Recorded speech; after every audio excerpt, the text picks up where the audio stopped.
Hello नमस्कार प्यारे विद्यार्थियों, सभी विद्यार्थियों को राम राम, सभी को राधे राधे, सभी को जय श्री कृष्णा। जैसा कि साथियों अपन ने कल फर्स्ट क्लास ली थी साइंस की, जिसमें भी अपन ने 30 प्रश्नों पर चर्चा करी थी और आज भी अपन बात करेंगे कुल 30 प्रश्नों के बारे में जो कि विगत परीक्षाओं में पूछे गए प्रश्न होंगे। ठीक है, मोस्ट इंपोर्टेंट प्रश्न है। एग्जाम में आपका प्रश्न साथियों यहाँ से बाहर जाने वाला नहीं है।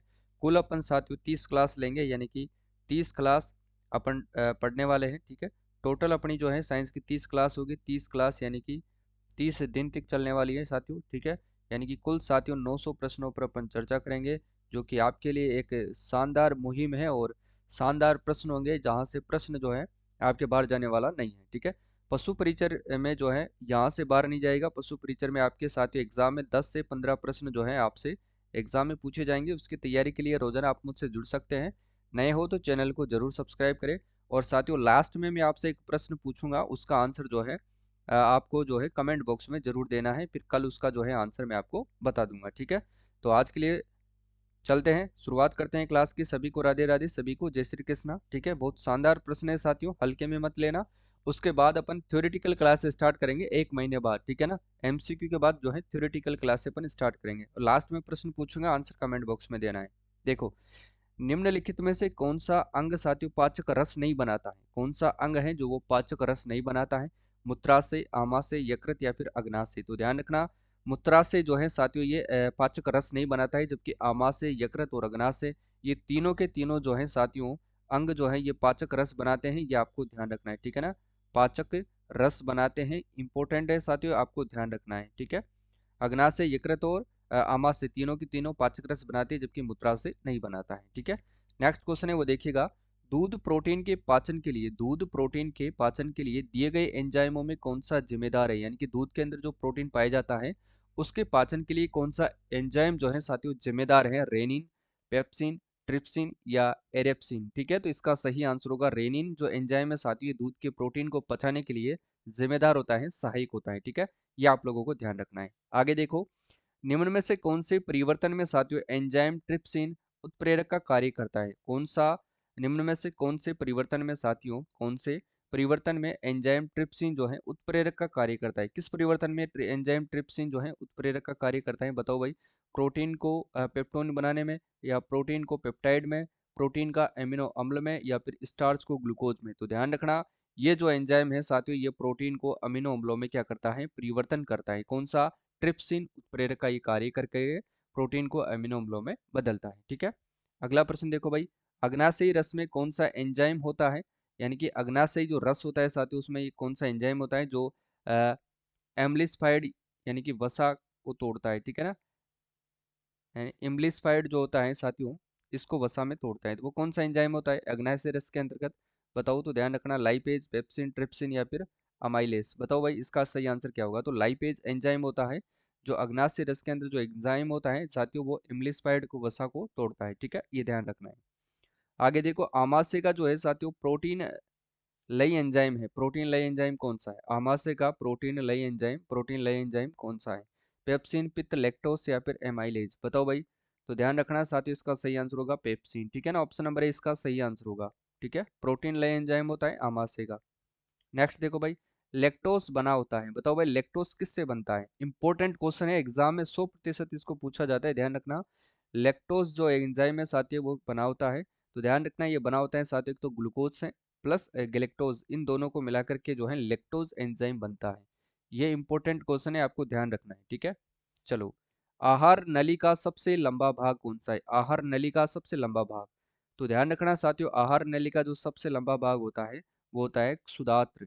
कौन सा होता है? सुदात्र। जब अपन साथियों पढ़ेंगे डिटेल से अपन पढ़ेंगे ना आहार नली को, ठीक है, पाचन तंत्र की क्रियाएं जब अपन पढ़ेंगे तो पाचन तंत्र को पढ़ते टाइम अपन इसको भी पढ़ेंगे सुदात्र को। ठीक है, तो सबसे पहले एमसीक्यू पढ़ेंगे फिर उसके बाद थ्योरेटिकल पढ़ेंगे। ठीक है, मानव शरीर में साथियों ग्लूकोज जो है इस रूप में संग्रहित होता है। तो बताओ भाई मानव शरीर में ग्लूकोज जो है किस के रूप में जो है संग्रहित होता है? किस रूप में संग्रहित होता है ये ध्यान रखना, स्टार्च, ग्लाइकोजन या फिर फ्रुक्टोज या फिर माल्टोज? तो बताओ भाई। तो ध्यान रखना मानव शरीर में जो ग्लूकोज होता है ना साथियों वो ग्लाइकोजन के रूप में संग्रहित होता है। किसके रूप में होता है? ग्लाइकोजन के रूप में। ये प्रश्न बहुत बार एग्जाम में पूछा जाता है, ध्यान रखना है इसको। ठीक है, आगे देखो भाई, किसके श्रावण से साथियों एंजाइम होते हैं? बताओ, किसके श्रावण में जो है एंजाइम होते हैं? किसके श्रावण में एंजाइम होते हैं? एंजाइम ध्यान रख लेना साथियों, लार ग्रंथियों के अंदर होते हैं। लार ग्रंथियों में जो है 2 प्रकार के एंजाइम पाए जाते हैं, ठीक है ना, ये ध्यान रखना है, ठीक है। और लार के अंदर साथियों 99% तो जल होता है और 1% इसमें एंजाइम होते हैं, ठीक है, ये ध्यान रखना है। और जो है खाने का जो सबसे पहला जो पाचन होता है वो लार के माध्यम से होता है, मुख में होता है, क्योंकि लार के माध्यम से भोजन को जो है वो मथा जाता है, ठीक है, ये ध्यान रखना। जब डिटेल से पढ़ेंगे अपन, जब साइंस को डिटेल से पढ़ेंगे, सारी चीजें अपन एक एक करके अच्छे से पढ़ेंगे, ठीक है।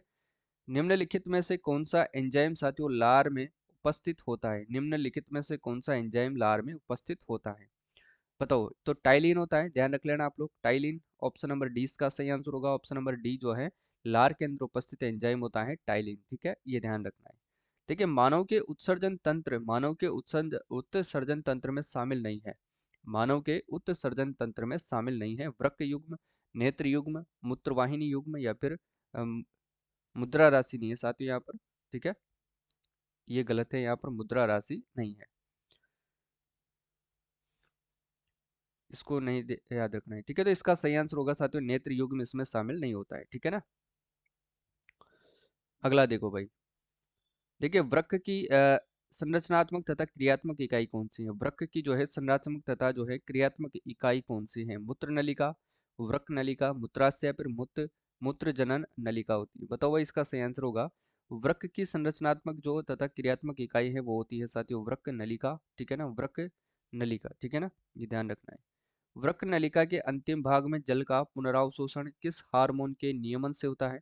वृक्क नलिका के अंतिम भाग में जल का पुनरावशोषण किस हार्मोन के नियमन से होता है? बताओ। ऑक्सीटोसिन या फिर एंजियोटेंसिन, रेनिन या फिर वेसोप्रेसिन। बताओ, इसका सही आंसर होगा साथियों वेसोप्रेसिन के माध्यम से जो है इसमें हार्मोन का पुनरावशोषण होता है, ठीक है। देखिए उत्सर्जी पदार्थों के आधार पर मानव प्रजाति है, उत्सर्जी पदार्थों के आधार पर जो है मानव प्रजाति है, तो ये ध्यान रखना साथियों। एक यूरिया उत्सर्जी प्रजाति है, यूरिया का उत्सर्जन करती है, ध्यान रख लेना आप लोग, ठीक है। आगे देखो भाई, मूत्र का पीला रंग किसकी मौजूदगी के कारण होता है? मूत्र का साथियों जो पीला रंग होता है वो किसकी मौजूदगी के कारण होता है? तो देखिएगा मूत्र का जो पीला रंग होता है साथियों वो किसकी यूरोक्रोम जो होता है, यूरोक्रोम की मौजूदगी के कारण होता है। ऑप्शन नंबर डी इसका सही आंसर होगा, ठीक है, ध्यान रखना आप लोग। देखिए नेफ्रॉन का संबंधित निम्न में से किससे है? नेफ्रॉन का संबंध जो है साथियों निम्न में से किससे है? नेफ्रॉन, नेफ्रॉन बहुत बार एग्जाम में पूछा गया है, तो ध्यान रखना साथियों वृक्क से संबंधित है, ठीक है ना, वृक्क से संबंधित है नेफ्रॉन। निम्नलिखित में से कौन मानव शरीर में न्यूरॉन का हिस्सा नहीं है? न्यूरॉन का हिस्सा नहीं है, सेल बॉडी साइटन या डेंड्राइट, एंजान एक्सोन या फिर बोमन कैप्सूल। तो ध्यान रखना है इसका सही आंसर होगा बोमन कैप्सूल, ठीक है, क्या है? बोमन कैप्सूल, ये ध्यान रखना है, ठीक है। शरीर में अम्ल व क्षार का संतुलन बनाता है, शरीर में अम्ल व क्षार का संतुलन किससे बनता है? बताओ। यकृत द्वारा, गुर्दे के द्वारा या फिर पाचक ग्रंथि के द्वारा या तिल्ली के द्वारा? तो अम्ल और क्षार का संतुलन बनता है गुर्दे के द्वारा, ठीक है, ये ध्यान रखना है। ऑप्शन नंबर 20 का सही आंसर हो जाएगा। आगे देखो भाई, देखो मनुष्य में जैविक घड़ी कहलाती है, जैविक घड़ी यानी कि मनुष्य में जिस प्रकार अपन रात में सोते टाइम सोच करके सोते हैं कि मुझे सुबह 5 बजे जगना है, तो जैविक घड़ी यही काम करती है कि अपने को ठीक 5 बजे वो जो है जगा देती है, ठीक है, अपनी आँख ऑटोमेटिक खुल जाती है, उससे कहते हैं अपन जैविक घड़ी। इसे ही अपन कहते हैं साथियों तीसरी आँख भी कहते हैं मनुष्य की, तो ये भी ध्यान रखना है। तो इसका सही आंसर होगा पिनियल वाले, ऑप्शन नंबर ए इसका सही आंसर है, ठीक है। निम्नलिखित में से कौन सा हार्मोन अग्नाशय के द्वारा स्रावित नहीं किया जाता है? बताओ भाई, कौन सा हार्मोन है जो अग्नाशय के द्वारा स्रावित नहीं किया जाता है? तो ध्यान रखना वो हार्मोन है रिलैक्सिन, ऑप्शन नंबर इसका सही आंसर होगा, है ना, ऑप्शन नंबर सी रिलैक्सिन इसका सही आंसर होगा। देखिए किसको अक्रियाशील तीसरे नेत्र कहते हैं? बताओ, किसको जो है अक्रियाशील तीसरा जो नेत्र है वो कहते हैं? अभी मैंने बात करी थी पीयूष पिनियल ग्रंथि की, ठीक है, ऑप्शन नंबर इसका सही आंसर होगा पिनियल का ही, ठीक है। चलो भाई, नर के लक्षण देने वाला हार्मोन है, नर के लक्षण देने वाला हार्मोन कौन सा है? तो वो कौन सा है साथियों हार्मोन? बताओ भाई। नर के लक्षण देने वाला हार्मोन है एंड्रोजन हार्मोन, जो है वो नर के लक्षण देता है, ऑप्शन नंबर सी इसका सही आंसर होगा।